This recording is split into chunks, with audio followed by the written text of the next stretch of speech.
So today we're going to go ahead and cook some ribs on the Giantex 3-in-1 vertical charcoal smoker.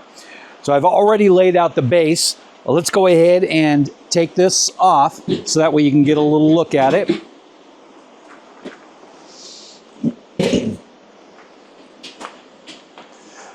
So I'm going to pop a picture up here. Let me snap that really quick. So let's get a close look down here. And again, we're going to use the picture as your main reference. But I'm going to start by pointing out that if you look at this rock right here, and I'll put a red arrow on that, that is what I call my starting point. So we use that to hold the fire back so that way we can run around in a standard charcoal snake. Now I've laid out 2 rows of charcoal all the way around the ring. And then what I'm going to do is I'm going to place 2 briquettes directly on top of these haystack lighters. And normally I would either use 1 lighter or I would just put lit charcoal in there. But I'm going to use the haystack lighters and we're going to light it really fast today. Then I'm going to put this block right next to it. And that is going to encourage the charcoal to light up really fast. Now I have a series of blocks here. And again, you can look at this picture here and I'll get a new picture when we're done loading this.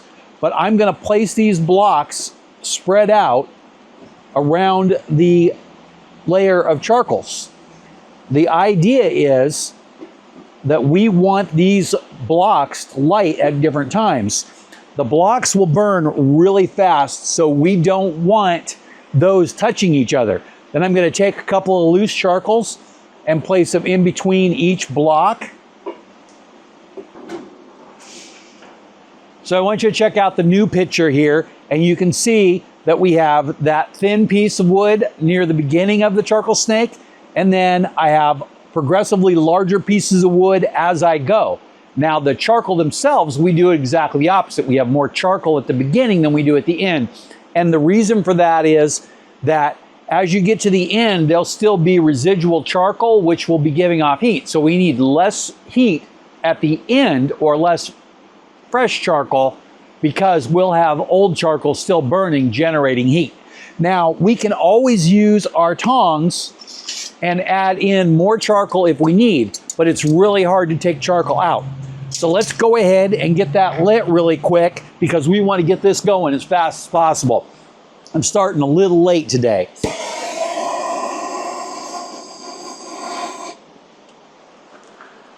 I really like the blowtorch thing. This thing lights those haystacks really fast, and we did put the 2 haystacks in. And remember that we put that rock in to separate the haystacks from the end of the charcoal snake. And if you're concerned, you can certainly add more rocks. We have a couple of them in the can here. And the reason the can is in there is to make sure that none of the charcoal falls over and lands on the unlit charcoal and messes up our charcoal snake. The idea is we want this to work around in a clock type configuration so it will just burn through. Now this here is roughly 4 hours worth of charcoal. And again, the higher the charcoal, the hotter it is. It won't burn longer. It burns around at about that speed. So you won't get any slower.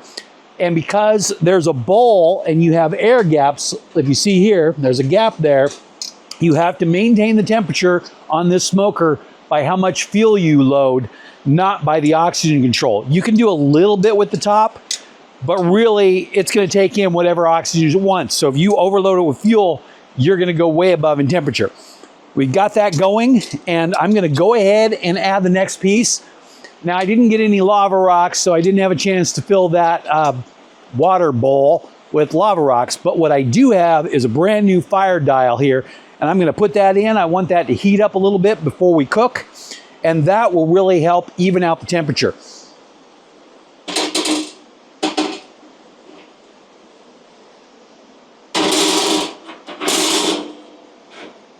Just kind of leave it like that because I don't want to take any chance that it's going to fall or move around on me. And then I'll go ahead and place this in there.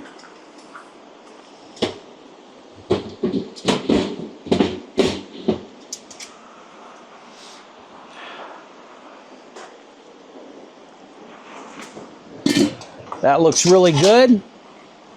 And now we're gonna let this run for probably about 20, 30 minutes so that way it gets going good. And we'll just go ahead and shut that. And I'm gonna deliberately leave the lid off, but something that I will do, I want to encourage the smoke to go up. So by putting an object in there, that will do that. And this object will be our charcoal chimney.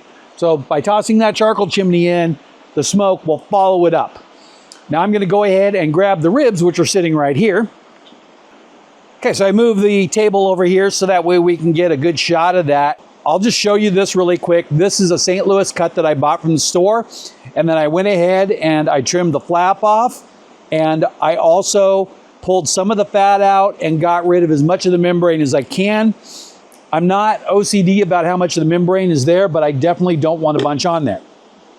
So I'm gonna cook the flap on here. Sometimes I cook the flap in a frying pan and just eat it right then, but usually I like to smoke it along with everything else. Now this whole rack of ribs is not going to fit on this smoker. So what we're gonna do is we're gonna cut it in half, but I'm gonna go ahead and season it first, and then if I mess it up when I cut it, I'll touch that up a little bit. So our primary seasoning today is gonna be the Heath Riles Competition Barbecue Rub Blend. And the reason is because this stuff goes well with everything. Every barbecue rub has to match a specific item. And the best way I've found to do that is to add what goes well with that item.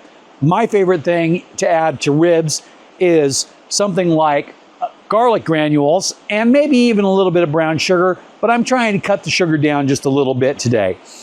So we'll go ahead and we'll put a little bit of this on there. We're gonna go a light coating on each side and a light coating of garlic on each side, and then we'll come back and put an additional coating of this on there. So let's just go ahead and sprinkle a little bit on each end, and then we'll get that covered right up.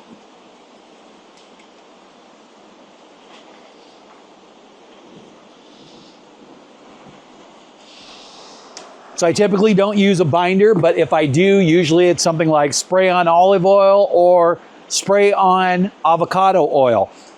Now I don't use the mustard, but you can certainly use mustard. It will add a tiny bit of taste, but not much.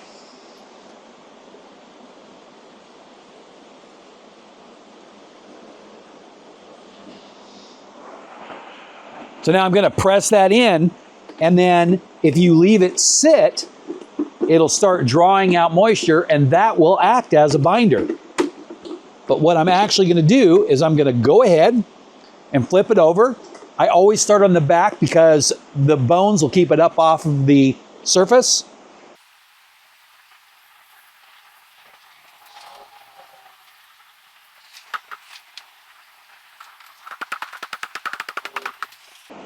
So now that I put a light coat of each on here and pressed it in, we're gonna let this rest for about 5 minutes. So let's take a little break while that pulls out a little bit of that moisture and creates its own natural binder. So for you, that'll just be 1 second. Now that I've got it all seasoned up, I used my Victorinox straight boning knife to cut it. I like to use a straight one when I'm trying to cut straight lines, and the nice thin blade makes it easy to get in between those bones really well. Really happy with these Victorinox knives. I do have an affiliate link below, so if you're interested in some really good knives that are really budget friendly, you might check these out. Now, I went ahead and stoked this up a little bit right before I went to do that seasoning, but let's do it one more time. I'm gonna move this table over to the side a little bit. Open that back up and watch out because that door handle is gonna start getting hot on you. And then I'm gonna use the torch, but you could also use a hair dryer or anything that has a little bit of blowing to it. I used to use a yard blower on the lowest setting, a little hard to control.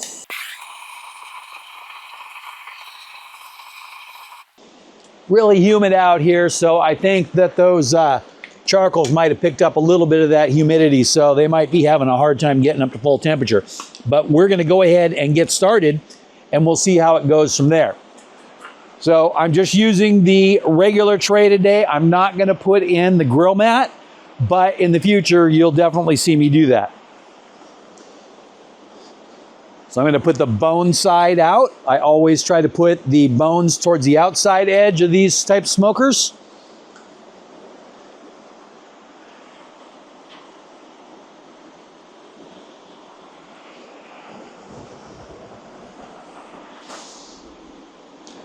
Now I'm going to inspect it one more time before I go, because if it's going to get any more seasoning, that's going to have to be now.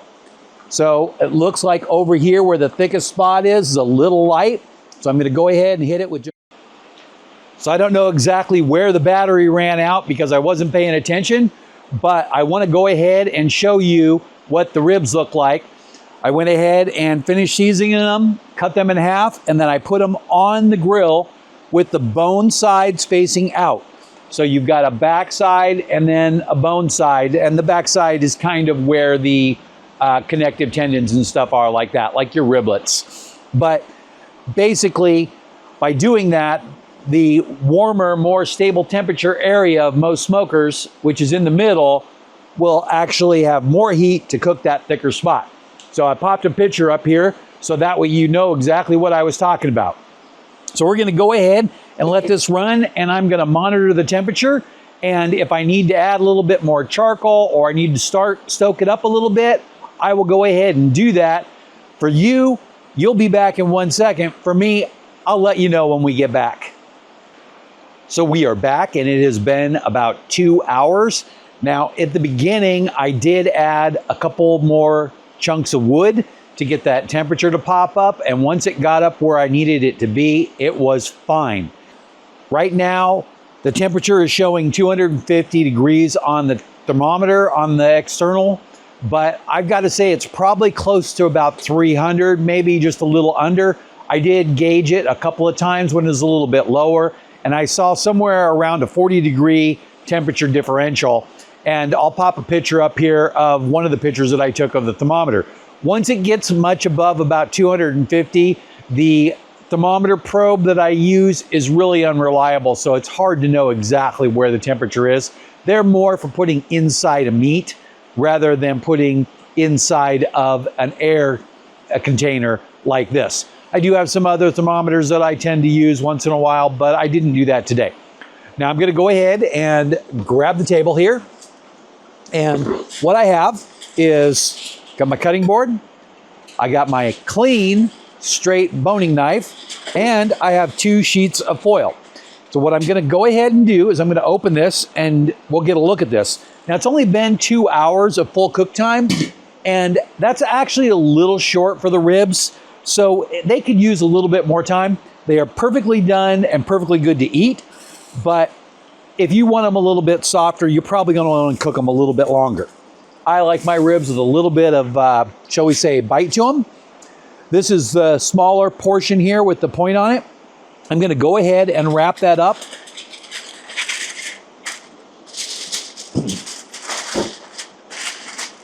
And I'm just wrapping this up for demonstration purposes. Now, if you want it softer, you would just leave this end open and then pour a little bit of liquid in here.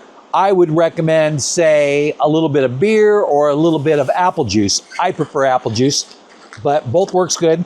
Don't squeeze it too tight, especially up against the bones, because you don't want it to cut into the foil. And then here's the larger piece here, and you can see that the bone is really starting to come loose on that edge there. And it did come out. It didn't come out easy, but it did come out. So it's pretty close to done. Now that little piece that I cut off the flap, I ate that about 30 minutes ago, and it was great. So now I'm going to go ahead and wrap this one up. Same thing. Wrap that up. Close the end off to seal it. And then if you wanted to continue to cook it to soften it, just pour a little liquid right in that little foil funnel there, and then seal it up and put it back on the smoker and just let it go for about another hour, and then that meat will completely soften up. It almost steams it. And I'm not the biggest fan of the steaming process. Now I'm going to go ahead and I'm going to put the lid back on and leave that wrapped in there. And we're going to go ahead and cut into these ones. Again, I just went to the trouble to wrap it just for a demo for you. just in a minute or two, it already started to drop liquid. Now when I cut it, I like to go to the back like that.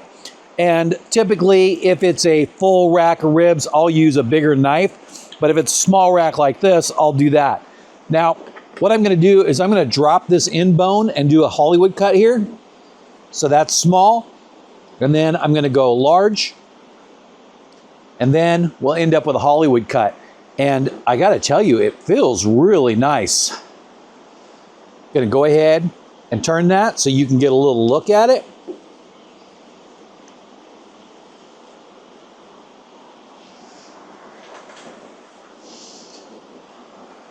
Let's go ahead and get a taste.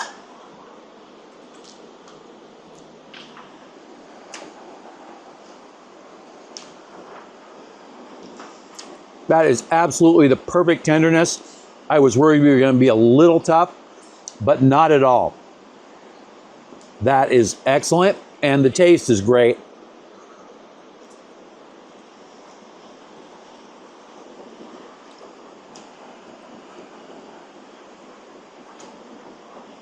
I could say maybe it needed a little pepper, but boy, that's good, and it's not a sweet rib.